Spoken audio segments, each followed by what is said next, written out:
Hello everyone, Andrew here, and welcome back to Banjo-Kazooie. Last time we finished off Rusty Bucket Bay, and this time we are taking on the final level, Click Clock Wood, although I'm actually not going to be doing this level alone, as I have a special guest with me today. It's MilesLuigi again. You've made it to the final level, so there's 9 levels in this game, huh? Yes, so yeah, pretty much 9 main levels, and then the Witch's Lair, and there's some other side things too, which actually will still happen after this, even though this is the final level. But yes, this is Click Clock Wood. And as I just kind of looked around, you can kind of see a strange theme here. There's a whole bunch of doors kind of surrounding the level, and let's see if you can kind of figure out what each door represents as we kind of run around this circle here. I see them representing different quadrants of a circle currently, and each quadrant has a different theme. Yes, but... And the themes appear to be indicated by the door. Like over there, that one appears to be snow. Oh my gosh, they're seasons. Okay, I got it. They're seasons. Yes. I just see the one with the snow to finally catch it.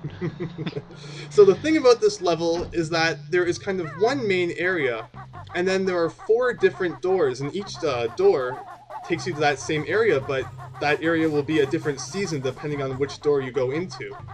So you pretty much have to do the level 4 times, but each time in a different season. So, and there'll be kind of gimmicks that go along and things that you need to do inside of each area. But here we go. So Click Clock Wood is basically a massive tree that you need to climb right to the top. Well, kind of not directly to the top, but you need to climb really, really high. And there's usually be things to kind of get up there. These guys over here, when you approach them, they'll do that. But the only way to get what is inside is to use a gold feather, just like that. Is he just painful, or is he absolute complete kill you outright? Luckily, it's just damage. It's not instant kill. Alright, because he looks like he's trying to snap you up and eat you. Yeah, it definitely does look very bad. These things right here are leaves that have kind of not They're fully a little difficult to jump on. So in the later seasons, those will be fully grown leaves. But right now, just yeah, not even any point on trying to deal with them. Over here, we have some water. And if we dive down, we will find that there is this beaver guy over here. And look at him swimming underwater. He's like swimming in place too. Yeah. So he has a massive boulder blocking the entrance to his house, and unfortunately, we don't really have any underwater attacks in this game, so there's nothing that we can do to destroy that boulder at the moment, so we might have to do something about that a little bit later. Otherwise, just swimming along here. You drain the water. Kind of see what happens a little bit later on, and here we have some notes. Overall, mud pit? Yeah, so there is this kind of muddy area here with the notes all fenced in. There's a hole there, and I thought that there was a mumble token, though I guess not. I guess that might be another season, because that's the thing about this level. You can't look at it as, I guess, like Legend of Zelda Oracle of Seasons, where it's kind of always the same area, and you're just changing kind of the environment. Each of the seasons is actually a completely different room. So no item, so say like you didn't get some of those notes in spring, when you go to this level in summer, those notes won't be there. So you have each area has their own individual items that you gotta collect. Yes, exactly. So you have to think of each kind of season as its own room, and not just the same level, and kind of a little bit different each time. So are we going to generally be seeing about the same distribution of things in each area, like notes and jiggies? And pretty much, yeah. You'll probably see about a quarter in each, but sometimes that will differ slightly. Also, we have Mumbo here. We have the boots here, although we don't really need them just to get to his house. But there's a Mumbo token back here. Oh, that is important to note that there are 25 Mumbo tokens in this level. Woohoo! What are you going to use them all for? This is the last level. It is! And if you collect every single one, you actually should have 40 spares at the end. So that's the thing. Unlike a lot of items in this game, like the notes and the jiggies, where you actually do need to collect almost all of them, Mumbo tokens, there are very many spares. So yeah, there's 25 in this level, and I mean, we already have quite a few, so yeah, overall, there are lots of Mumbo tokens. And they're not like a form of currency where once you get all your side abilities and all your levels, you're now able to trade in your Mumbo tokens for additional jiggies. That'd be like blue coins in Super Mario Sunshine though, so thank God they didn't do that. Oh, that's right, yeah. Oh, the blue coins, collecting all of those was really difficult. Some of them were just ridiculous. I've actually never completed Super Mario Sunshine 100%. I've made it to 119 shines. Wow. And I was missing one blue coin in Noki Noki Bay. I don't know where it was, but You're not missing much. Mario just gets like sunglasses and a tie-dye shirt. Okay, that's good to know. Anyway, Alright, it looks I like you're just really running been circles around this tree. Are you actually Yes. going anywhere? Or? So yeah, now we're kind of going to work our way up. Because you kind of have to work your way all around the bottom to get a few items. And then you can actually start working your way up to the top when things will get a little bit more linear. Overall, there's also been these enemies here that we haven't seen before, and they are a huge pain. Although they are very similar to other enemies that we have seen, but just overall the kind of amount of them that they shove into this level is just really annoying. Also, there's another Mumbo token. There's an extra life over there, you're gonna go for it. I really shouldn't. These branches are so risky. I kind of made it, but then I fell. Overall, I should mention that you do have to climb, as I've said, you have to climb really high in this level. So falling from certain heights can definitely be fatal. So, I mean, especially as you really start to get up there, I get quite nervous. Because if things go wrong, it could result in you getting all of the notes all over again. And this and Rusty Bucket Bay are definitely kind of the two levels that people complain about. As far as if you die, you have to re-get all of the notes. Unless you got 100, then I mean it doesn't really matter. But it's just so easy to make an accidental slip up in this and the last level. So this is kind of where people aren't too happy with that system. That was actually changed in the 360 version, where you didn't have to re-get the notes. But I feel that makes it too easy. So these guys are a good source of health if you need it. That's pretty much the only thing they're good for. Here we have Nicely done. It looks like a giant, like, beehive. Yep, and there is a hole in the end there, although Banjo is too massive to fit inside of that, so we'll have to deal with that later. Kind of implies that the transformation may have something to do with that. Yeah, we will actually visit Mumbo a little bit later. Getting further up into the tree, and oh gosh, these jumps. You said these are potentially fatal? Yeah, well, not yet. We're actually not too high yet. Our fall from here would probably leave me with like 1 health. Or something like that. But overall, I think I look around to kind of show just where we are and how high we up are at this point. Need to be careful there. Look at the amazing N64 draw distance! Pretty much.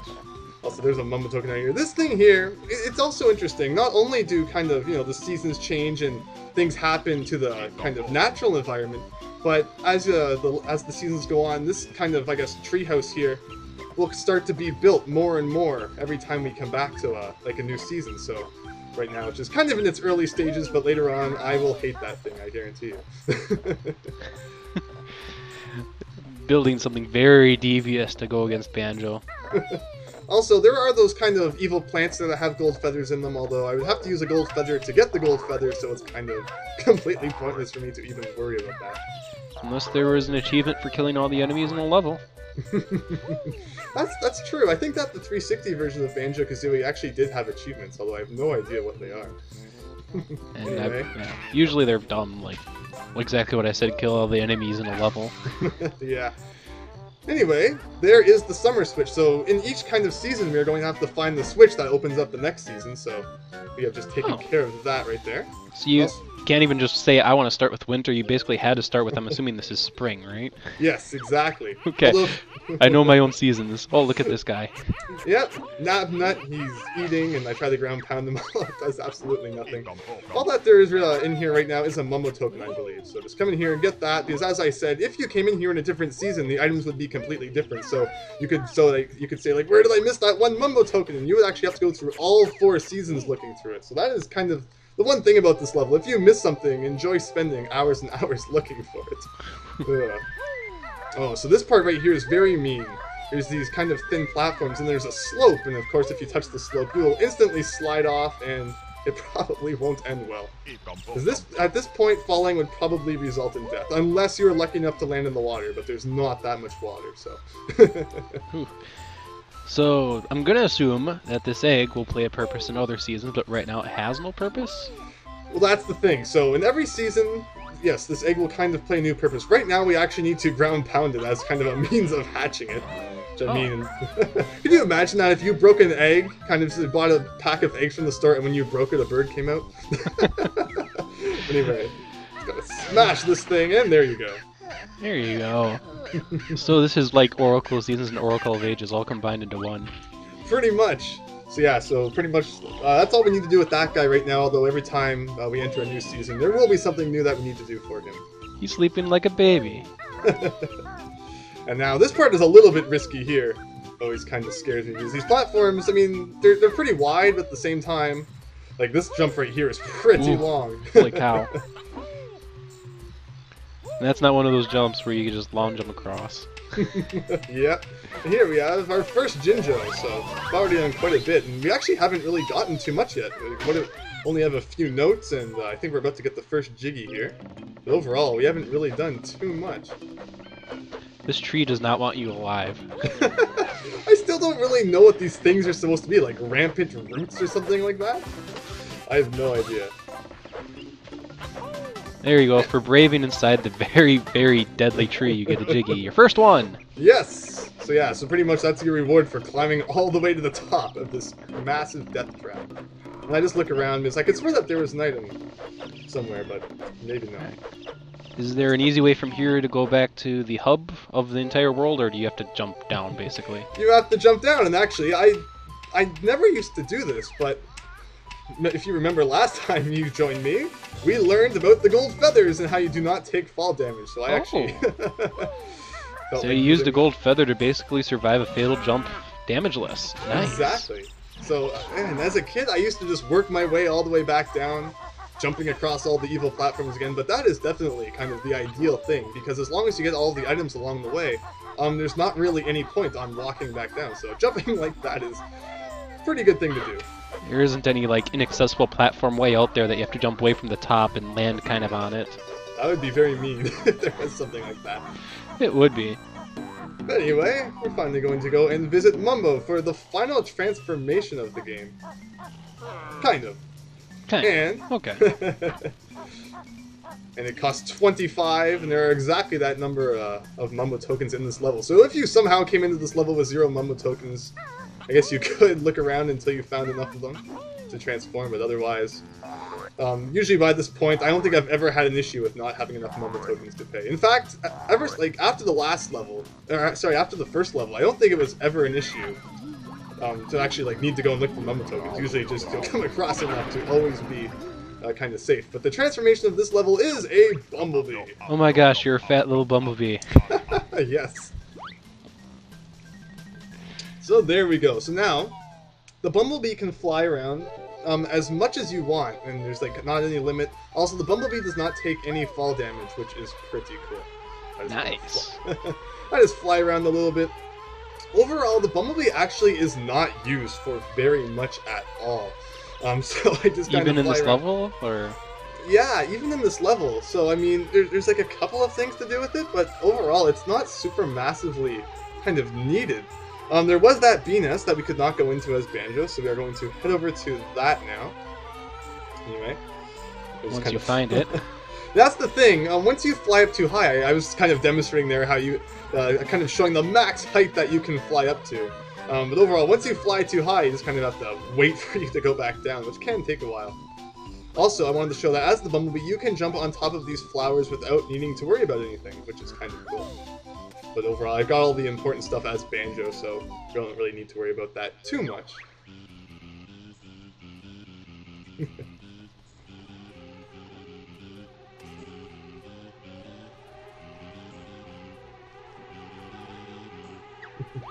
So here is inside of the beehive. There is a Jiggy there, although we cannot get it at the moment. Although there is a Ginger in here, which is pretty much one of the main things you want to transform into the bee for, is to get in here to get that. Huh. But otherwise, there's actually not really much else that we can do in here at the moment. Also, I should note that the bee, unfortunately, does not have any method of attacking. The bee transformation was actually brought back in Banjo-Tooie, and you could shoot stingers at things, which was pretty cool. Though, unfortunately, in this game, you are completely defenseless, so I kind of just have to deal with that. It's used entirely for maneuverability purposes. That's it. Pretty much. Just to get a couple of items, and that is all we are really going to do with the bee for now. So pretty much just fly all the way back and retransform, and that's where our 25 Mumbo tokens went.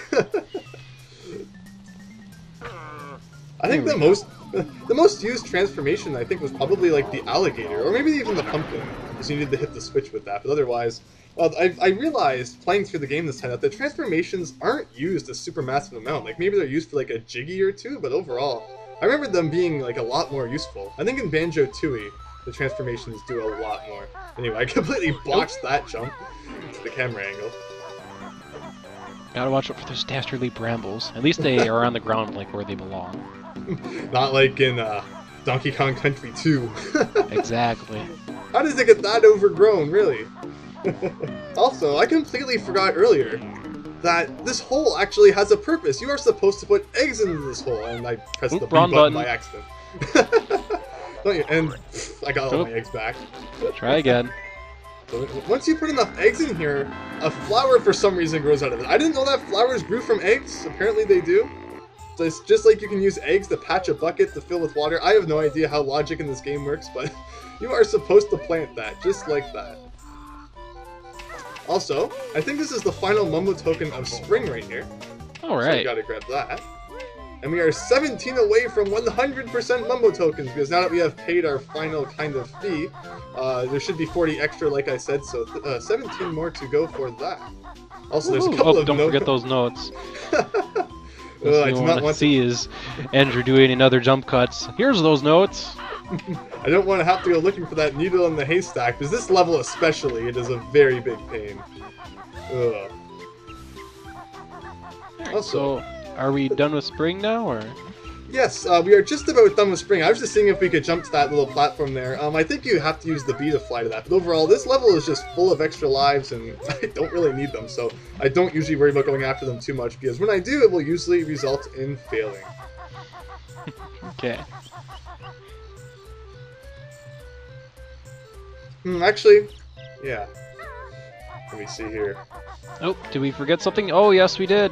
I decided to go and get the bee, just so that we can I can kind of show you what happens if you take it out of springtime. So, if we walk out of here very slowly, the bee walks very slow. I guess just kind of like a real bee.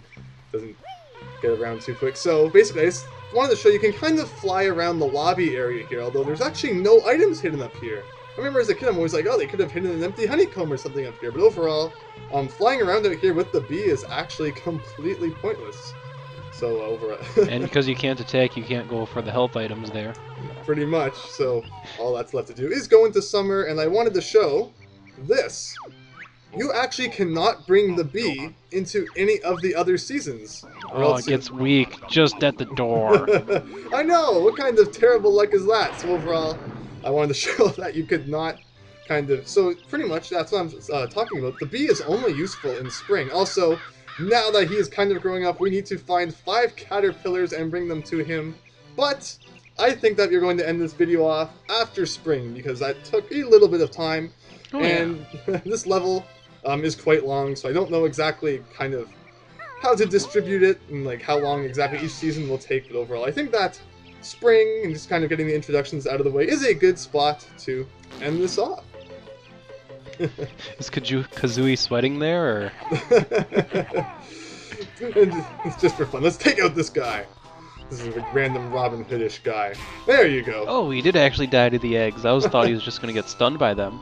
Yeah, overall, eggs, that's why I never use them, because enemies usually take like freaking 5 hits or 3, like at least 3, so it's usually easier to just go up and roll into them or something like that. But anyway, I think that's all for this part. So in the next part, we will take on Summer. But thank you very much for watching, hope you enjoyed, and I hope you join me next time, and thank you, MilesLuigi, for joining me as well. You're welcome. I'll stay around for this crazy ride. This level is huge. Yes. So we'll see you next time.